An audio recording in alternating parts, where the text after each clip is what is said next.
आप सुन रहे थे मेरे साथ पसंदीदा औरत, भाग 54। विक्रम के ऑफिस से निकलकर पृथ्वी बाहर आया और आसमान की ओर देखकर एक गहरी सांस ली। अंदर उसने जो किया उसका उसे जरा भी अफसोस नहीं था, जबकि ये बहुत बड़ी डील थी जिसे पृथ्वी ने बिना सोचे समझे कैंसिल कर दिया। पृथ्वी ने अपनी शर्ट की बाजुओं को समेटा और बालों में से हाथ घुमाते हुए आगे बढ़ गया। अपने ऑफिस के मीटिंग रूम में खड़ा विक्रम गुस्से और अपमान की आग में चल रहा था। उसने हाथ में पकड़ी फाइल को टेबल पर फेंका और गुस्से से भरकर बाहर आया। विक्रम को गुस्से में देखकर दिव्या सहमी हुई से अपनी जगह खड़ी रही। विक्रम उसकी तरफ आया और कठोर स्वर में कहा, आइंदा से मौर्या कंपनी का कोई भी एम्प्लॉय यहाँ नहीं आना चाहिए। उस कंपनी के साथ भाई की जितनी भी डील है मुझे सबकी डिटेल्स चाहिए और अभी इसी वक्त उनसे सारी फाइनेंस डील कैंसिल कर दो। सर, डील कैंसिल करने से पहले अगर आप एक बार अविनाश सर से बात। दिव्या ने डरते डरते कहा, लेकिन वह अपनी बात पूरी कर पाती इससे पहले ही विक्रम ने चिल्लाकर कहा, तुम इस कंपनी में काम मेरे लिए करती हो, भाई के लिए नहीं। उनसे मैं बात कर लूंगा। तुम अभी सारी डील कैंसिल करो और याद रहे, आज के बाद अगर उस कंपनी का एक भी एम्प्लॉय यहां नजर आया तो तुम अपनी नौकरी से हाथ धो बैठोगी, समझी? दिव्या ने सुना तो अपना सर झुका लिया और हामी में गर्दन हिला दी। गुस्से से भरा विक्रम वहां से चला गया और दिव्या मायूस होकर अपनी डेस्क पर आ बैठी। Maurya private limited company, Navi Mumbai. Jaideep परेशान सा अपने कैबिन में यहां से वहां चक्कर काट रहा था। उसके चेहरे पर उलझन के भाव थे और वह काफी मायूस भी नजर आ रहा था। अब तक वह पृथ्वी की कैबिन में 4 बार फोन करके अंकित से उसके आने के बारे में पूछ चुका था, लेकिन पृथ्वी अभी तक नहीं आया था।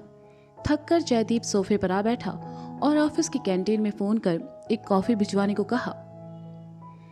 कुछ देर बाद ऑफिस बॉय जयदीप के लिए कॉफी ले आया। वह कॉफी रखकर जैसे ही जाने लगा, कैबिन का दरवाजा खुला और पृथ्वी अंदर आया।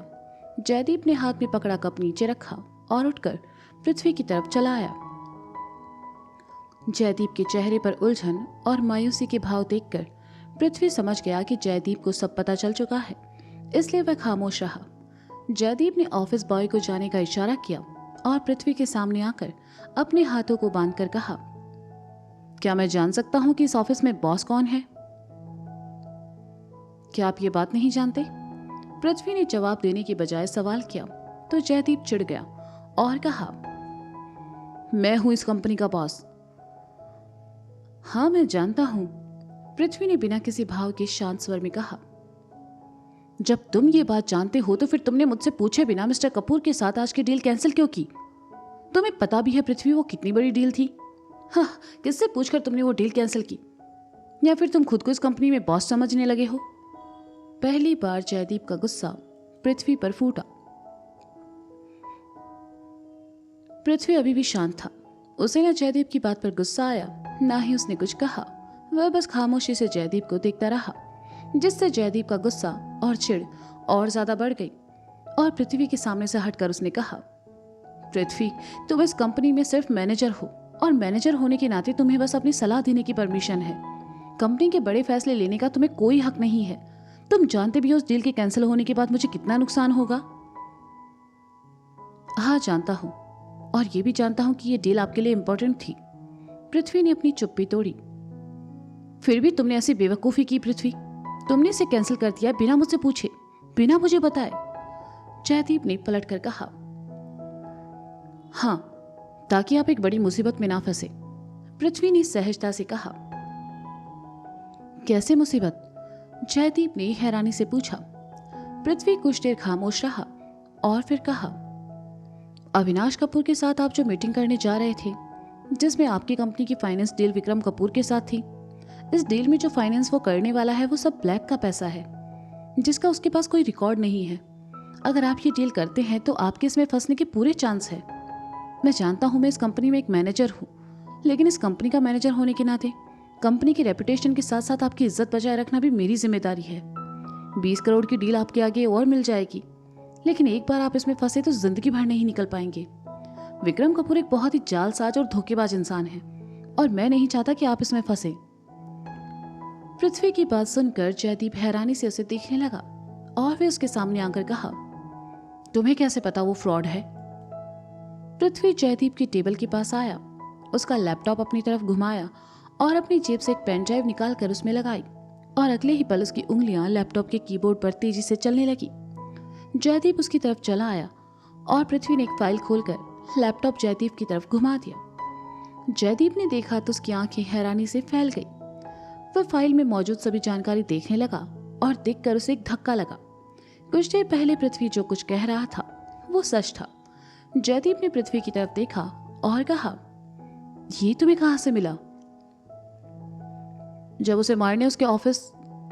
पृथ्वी के मुंह से एकदम से निकला, लेकिन वह संभल गया। तुम उसे मारने क्यों गए थे? जयदीप ने पूछा। मैं क्यों उसे मारने जाऊंगा? मैं क्या आपको गुंडा मवाली दिखता हूं?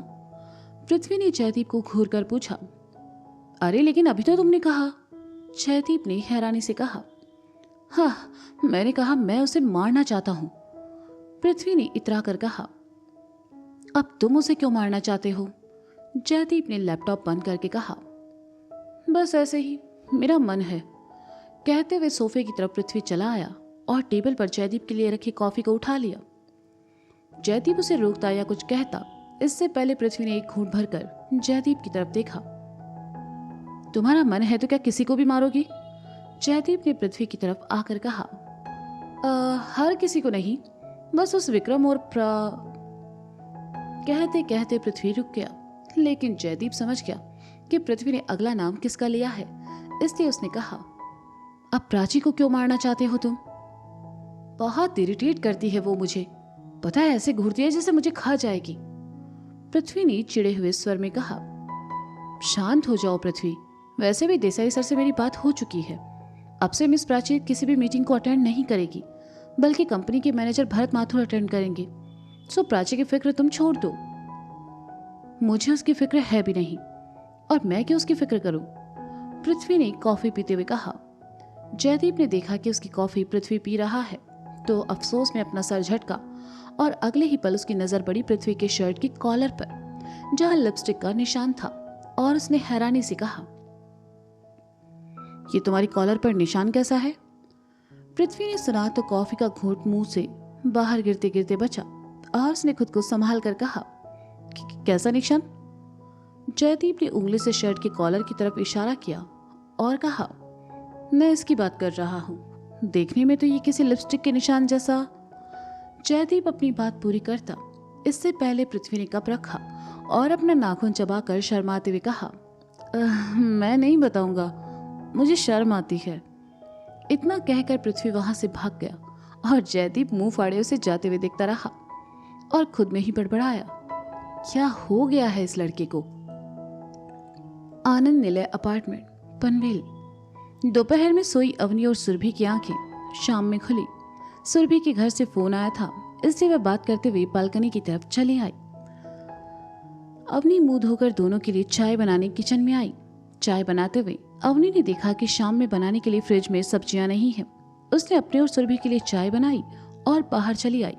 सुरभि भी बातें करके सोफे पर आ बैठी और दोनों चाय पीने लगी। सुरभि, मुझे कुछ सब्जियां लेनी है, तुम मेरे साथ नीचे चलोगी? अवनी ने अपनी चाय खत्म करके पूछा।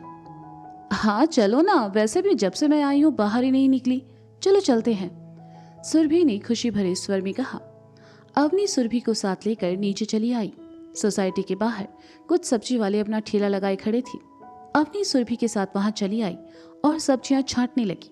कुछ सब्जियां लेने के बाद अवनी की नजर लौकी पर पड़ी।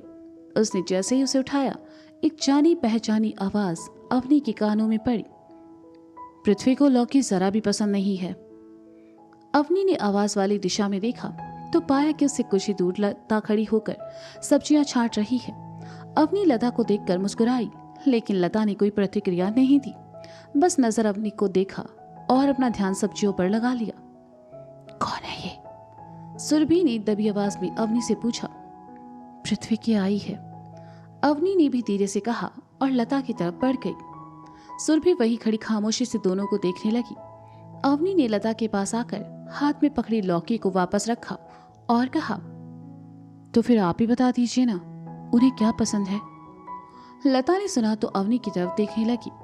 लता का यूं प्यार भरी नजरों से अवनी को देखना अवनी के मन को सुकून दे रहा था।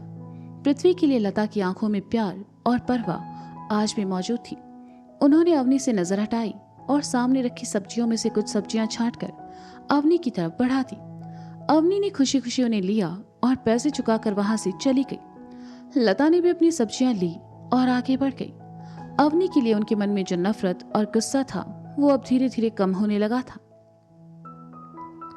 वो पृथ्वी की मम्मी थी तो फिर तुमने उनसे ठीक से बात क्यों नहीं की? क्या वो अब भी तुमसे नाराज है? अवनी के साथ चलती सुरभि ने पूछा। शायद हाँ और शायद नहीं भी।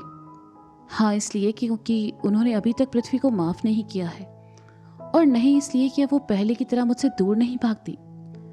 अवनी ने सुरभि की तरफ देखकर कहा, देखना एक दिन वो तुम्हें और पृथ्वी को माफ कर देगी और तुम्हें भी अपना लेगी। सुरभि ने अवनी की बाह थाम कर कहा और मुस्कुरा दी। दोनों सहेलियां बातें करते हुए आगे बढ़ गई और उनके पीछे आती लता जी के कदम रुक गए। जब उन्होंने अवनी की बात सुनी, सहसा ही एक टीस उनके दिल में उठी और फिर वे घर की तरफ बढ़ गए। सिरोही सिद्धार्थ का घर। कौन थी वो लड़की? अब तुम हमारी गैर मौजूदगी में लड़कियों को घर भी लाने लगे हो। मैं पूछता हूं आखिर कौन थी वो? जगदीश जी ने गुस्से से भरकर कहा। सिद्धू, तेरे पापा क्या कह रहे हैं?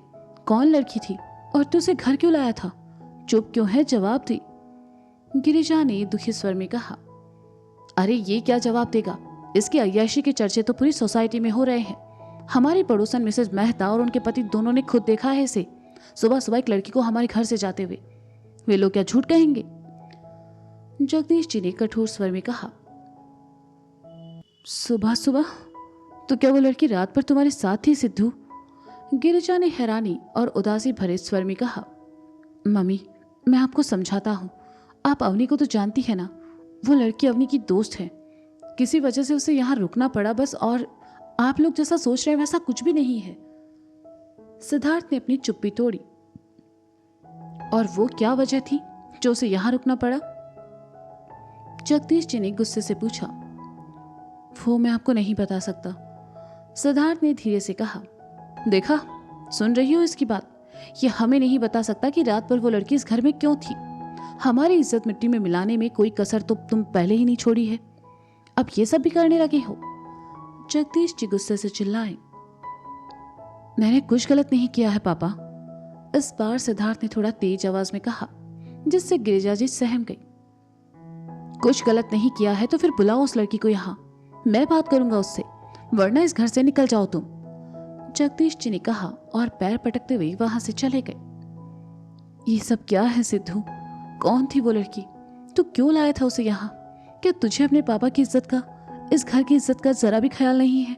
सोसाइटी वाले कैसी कैसी बातें बना रहे हैं, तू क्यों लाया था उसे यहाँ? गिरिजा जी ने उदासी भरे स्वर में कहा। गिरिजा से कहने के लिए सिद्धार्थ के पास कुछ नहीं था, इसलिए वह सर झुकाकर चुपचाप अपने कमरे में चला गया। गिरिजा जी सोफे पर आ बैठी और रोने लगी। अपने कमरे में आकर सिद्धार्थ बिस्तर पर आ बैठा और उस रात को याद करने लगा जब वह सुरभि को घर लेकर आया था। सिद्धार्थ को कुछ समझ नहीं आ रहा था कि वह अब क्या करे और कैसे अपने घर वालों को यकीन दिलाए कि उसका किसी लड़की से कोई रिश्ता नहीं है। वह बस सुरभि की मदद करने के लिए उसे यहाँ लाया था। सिद्धार्थ ने दोनों हाथों से अपना सर पकड़ लिया। सहसा ही उसे अपने पापा की कही बात याद आई और एक बार फिर वह सुरभि का ख्याल उसके दिमाग में आने लगा। जगदीश जी सुरभि को यहाँ बुलाना चाहते थे और आखिरी बार सिद्धार्थ जब सुरभि से मिला था तब सुरभि ने उसे बताया था कि वह उदयपुर जा रही है। सिद्धार्थ और परेशान हो गया। न वह सुरभि के बारे में ज्यादा कुछ जानता था, न ही उसके पास सुरभि का कोई फोन नंबर था। वह काफी देर तक इसे उलझन में रहा और फिर उसे अवनी की याद आई। सिद्धार्थ ने अपना फोन उठाया और अवनी का नंबर डायल किया। रिंग जाने के साथ ही सिद्धार्थ की बेचैनी भी बढ़ती जा रही थी। अवनी जब उससे पूछेगी कि उसे सुरभि का नंबर क्यों चाहिए तो वह उससे क्या कहेगा, और क्या पता अवनी उसका फोन ही ना उठाए। दूसरी तरफ अवनी और सुरभि किचन में थी और हॉल की टेबल पर रखा अवनी का फोन बज रहा था। पृथ्वी ऑफिस से घर आ चुका था। वह नहाकर टेबल की तरफ आया और देखा कि अवनी का फोन बज रहा है और अवनी किचन में है। पृथ्वी ने टेबल पर रखे फोन को उठाकर देखा। स्क्रीन पर सिद्धार्थ का नाम देखकर उसके चेहरे पर कठोरता के भाव उभर आए और भवें तन गई। उसने फोन उठाया और कान से लगा लिया। हेलो अवनी, मैं सिद्धार्थ बात कर रहा हूँ। दरअसल मुझे तुमसे कुछ ज़रूरी बात करनी है। दूसरी तरफ से सिद्धार्थ की आवाज़ उभरी। सिद्धार्थ के मुंह से अवनी का नाम सुनकर पृथ्वी को चुभन का एहसास हुआ और उसने फोन काट दिया। तो दोस्तों, क्या विक्रम लेगा पृथ्वी से अपने अपमान का बदला? क्या लता के दिल में बनने लगी है अवनी के लिए जगह? क्या अब भी है पृथ्वी के दिल में सिद्धार्थ के लिए गुस्सा? जानने के लिए सुनते रहिए पसंदीदा औरत सीजन 2 मेरे साथ। नमः पार्वती पते हर हर महादेव शंभु।